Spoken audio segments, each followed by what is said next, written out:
Okay, it's a bit, you guys, but just bear with me. So in October of 2021, I felt the Lord wanted me to clear my schedule to hear from Him. I didn't understand, but I listened and prepared and cleared my schedule for 12 days. A week prior, my husband was singing at Ohana amongst 2,000 attendants. And while I was walking around recording, this lady stopped me and said, "I know you don't know me, but the Lord wants me to pray for you." And she's over there now, this auntie. I never knew her, but she said, "The Lord wants me to pray for you." And I agreed, and she prayed a priestly blessing over me in Hawaiian, Hebrew, and English. She had a prophetic word for me, and it blew my mind. It was a confirmation to move forward with what the Lord already had me working on, which at the time was to hold Ho'oponopono at Iolani Palace, to make pono between our people and Him, a time of repentance and dedicating our people and the land back to Him, which is a whole other amazing story, and that took place September 16th, 2023. So besides the confirmation, she told me the Lord is gonna take you. He's gonna take you Kawakahiko. He's gonna take you Kawakahiko, and He's gonna roll you back. And it's not going to be just for your Ohana, but for all the Lahui. I cried a lot because I knew what was the heaviness on me, and it was a big prophetic task.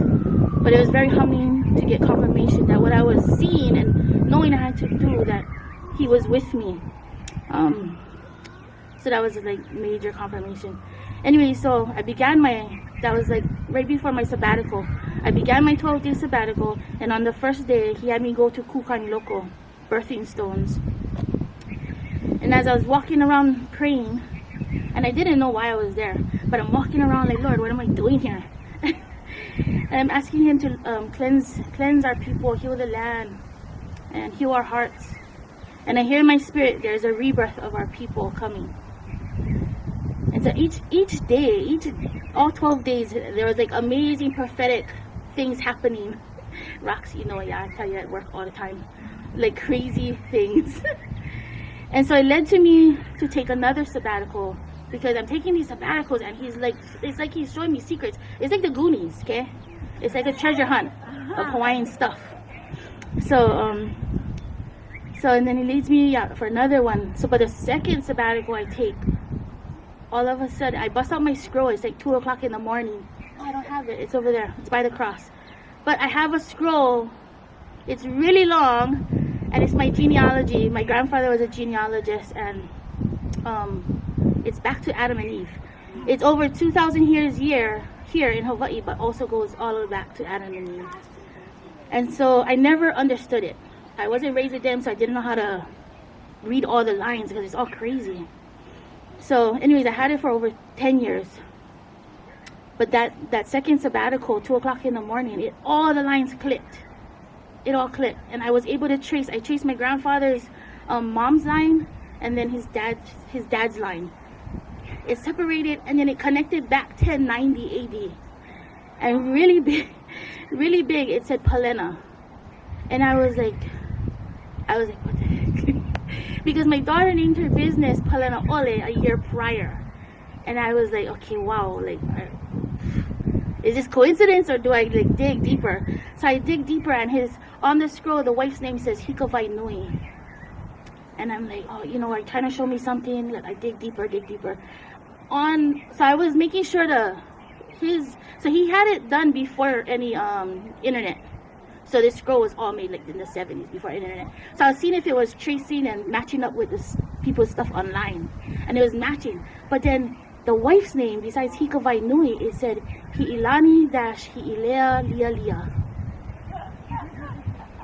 And my two babies' names, that's their names. So their names, like, this is just like 3 years ago. Yeah, 4 years ago.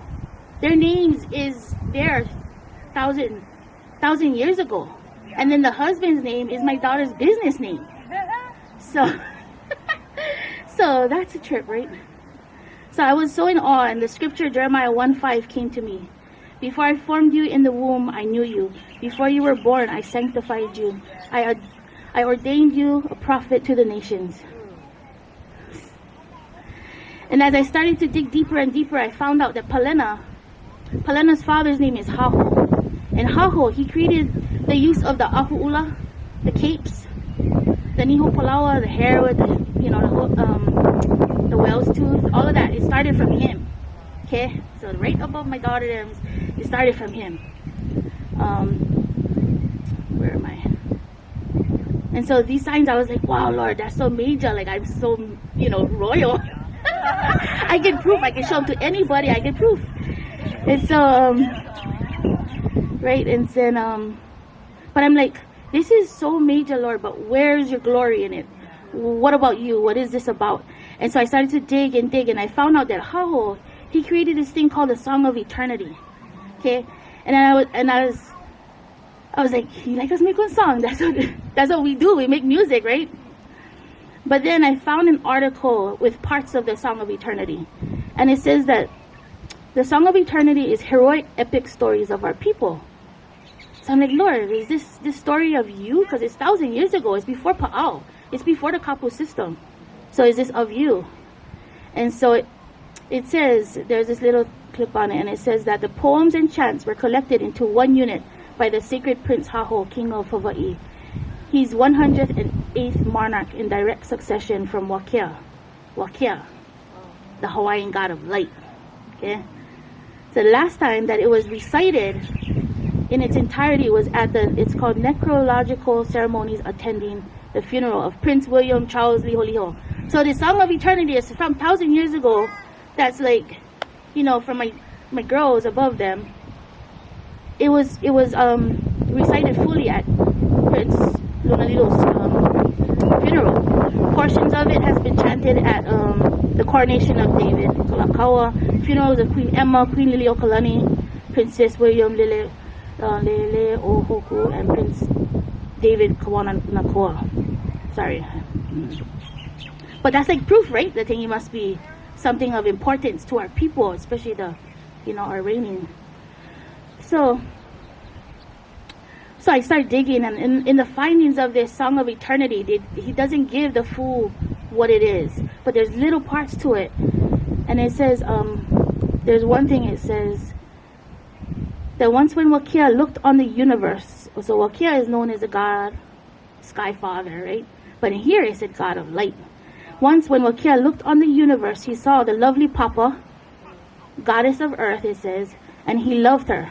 Her whole name is Papa Hanaumoku. Right? He loved her. And it also says the flames that surrounded Wakea were of such great heat that they would have scorched the earth had he approached it. And so Wakea took the life-giving force. Like, when you're in the presence of God in the Holy of Holies, you cannot be, right? Sin, flesh cannot be. So that makes, it's matching up. But he said because it's so strong, he diffused the force into a force of light, right? He cast a beam of light upon the head of Papa, and from her head rose Kaho'o Hoku o Kalani, I Kaua I Kaheahea, which means she who sets the stars in heavens and adorns the celestial regions. And so these things are like matching up. It sounds like creation, right? Sky Father, he created light. Papa Hanau Moku, Papa is foundation, Hanau is birth, Moku is land. That sounds like creation, right? And so, and this is all because I'm digging because of my genealogy. So then it says, the lovely Wakea looked upon his daughter and loved her too. Okay, Wakea looked on his daughter and loved her too, and he cast a beam of light. He cast a beam of light upon her and her loins and bathed her in his glory. And she conceived within herself a man-child who was destined to seek over this earth for he might live. The son was Haloa Ika Ivia Kamoko, the eternal breath that is the seed of life. Doesn't that sound like Jesus and Adam? Like, this is our creation story. This is our literal creation story, and it's like, I'm like, whoa, this is like, sound like creation. So I went and I put it in order, the days of creation, and it matches. Wakea, known as God of light. Day 1 is he created light. Day 2, he created the sky, which also is Wakea. Day 3, he created the earth, Papahana Moku, right? Foundation, birthing the earth. The 4th day, Ho'o Hokulani, when she put the heavens, the stars in the heavens. That's the 4th day, same as our Bible. And the 5th day I couldn't find. Okay, but 6th day, Haloa Ika Iwi Akamoku, the eternal breath that is the seed of life. And I'm like, Lord, this is like 2 o'clock in the morning. It's all coming to me. I'm like tripping. So I'm like, okay, I get 1st day, 2nd day, 3rd day, 4th. No more 5th, 6th day, 7th day you rested. Where's the 5th day? What is the 5th day? And the next day I open up my scroll, and next to Haloa it said Vai'a. And Vai'a is the season when fish are most numerous. Okay, so literally it's the days of creation. Our Hawaiian story, creation story, is the same as our biblical story. And this is like, you take away the storylines, this is just the meanings of their names. So nobody can like say, oh no, that's not what it means. No, that's what it means. It's literally what it means. Sorry, I'm like, you cannot say that, you know? So then, yeah, so wait, here, where am I at now? Sorry. So now I'm really tripping because remember, Auntie told me I'm going to go Kawakahiko. Right? He's going to take me Kawakahiko. So, let's see where we're at. So that, I knew I had to share that, my genealogy, because it's literally back to creation. So, but just this past week, I found out, it says, maybe a week ago, I found out that one of these ranges, I think it's this one right here, one of these, it's called, like literally just a week ago, okay guys? It's called Mo'o Kapu o Haloa, which means sacred succession of Haloa, which is what I just gave you, right? Like the ancient story of Haloa. And they say that, yeah, this is the spot where Haloa was born. So, I'm not saying it's exactly where, because biblical, right? But I do feel they must have, when they came, they need to make sure they kept the stories of where we came from. And so they named the people and they named the places, right? And so I have to share one more thing. So Kanehoalani.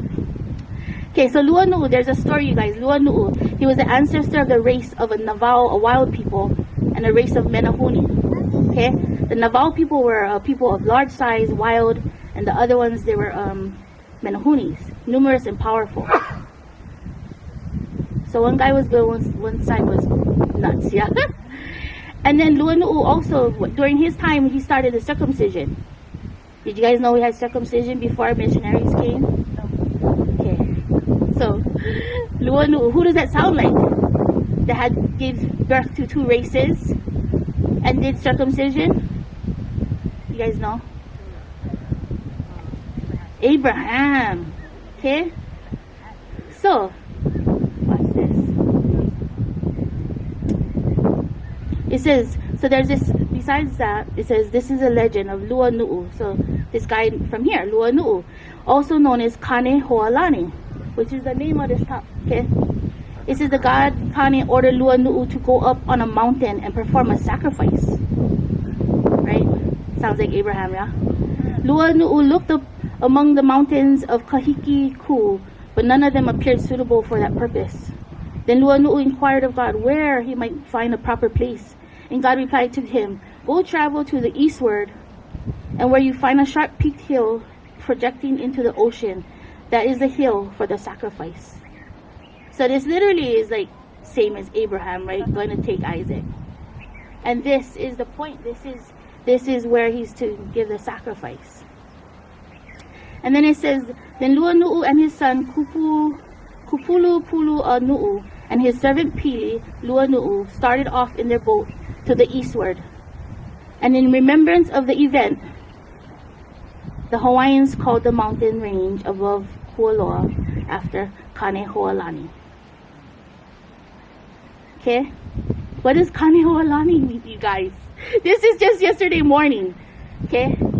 It all sounds like Abraham, right? Kanehoalani. That's what this whole range is called at the top. Kane is God of living water. Kane is heavenly companion, is what it means. Or friend. Kane is friend. And what is Abraham known as?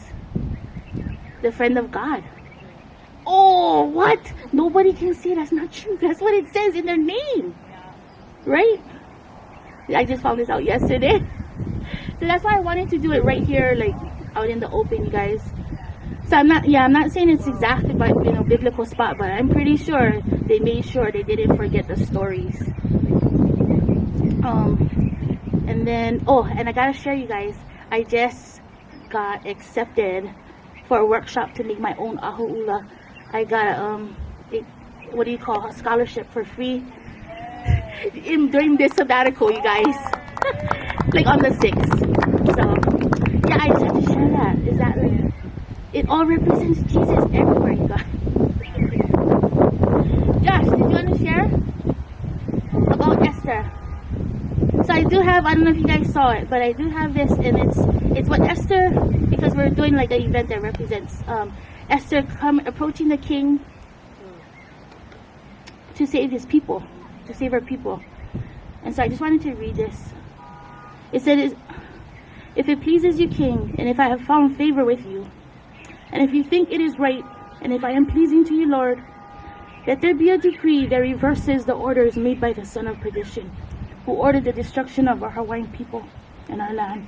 For how can I endure to see my people and this land destroyed? And so she saved them, and you know, us being here, dedicating everything back to the Lord. He did tell me there's gonna be a rebirth of our people, so you guys watch for it. Watch for it. Okay, that's it. Thank you, guys.